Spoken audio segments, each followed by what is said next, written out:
All right, so we're gonna go over critical signs of stress now. Much like a dog, you gotta look for their mannerisms to see how they're doing. That's how they communicate with us, since they can't physically speak.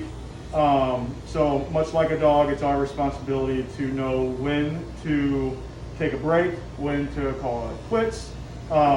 It's for their safety, and then obviously our safety as well, because if an animal is too stressed out, they will retaliate. We don't ever want to get to that point. So the big critical signs of stress are the tail wagging and the panting.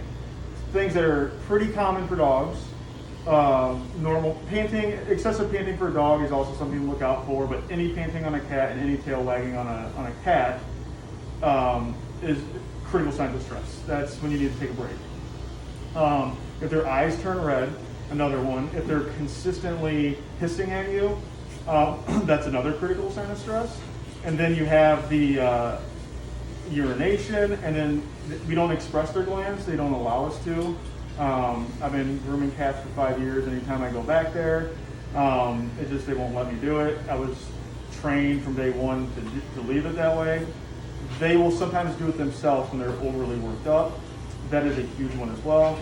So you have all these signs that you're looking out for while you're grooming. You see one, you do a little break. You go back to it.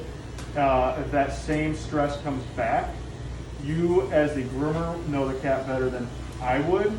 So you need to know if it's less, and if it is, go a little slow with everything.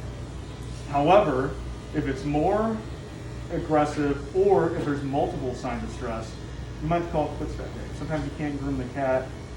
Sometimes it's just the dryer. So you got to look at it that way. If it's the dryer that's the issue, I have fans in the salon that we use, and it surprisingly it works. And towels do wonders. You just go through a couple more towels than you're used to. I just always call the pet parents and let them know what's going on. And I let them know, like, hey, I know I told you an hour and a half. It's probably going to be 2 hours because the dryer I can't use. So there are ways around it if the cat's too stressed for one particular moment. And then if you notice, all my tools are here on the table. That's because when working with a cat, you never want to take your eye off them even for a second. Same thing with dogs.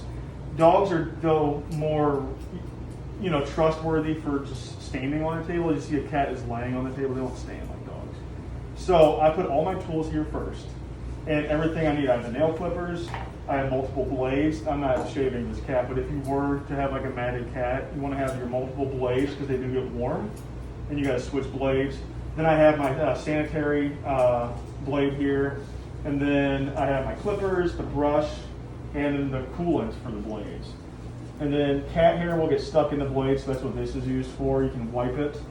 When the cat hair is in it, you just lightly wipe into it. It gets all that hair out of there, so you can start using the blade again.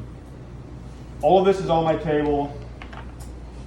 Again, popcorn's like the exception. I know popcorn, but normally when a cat is on the table, even if you turn away and do this, well, good example.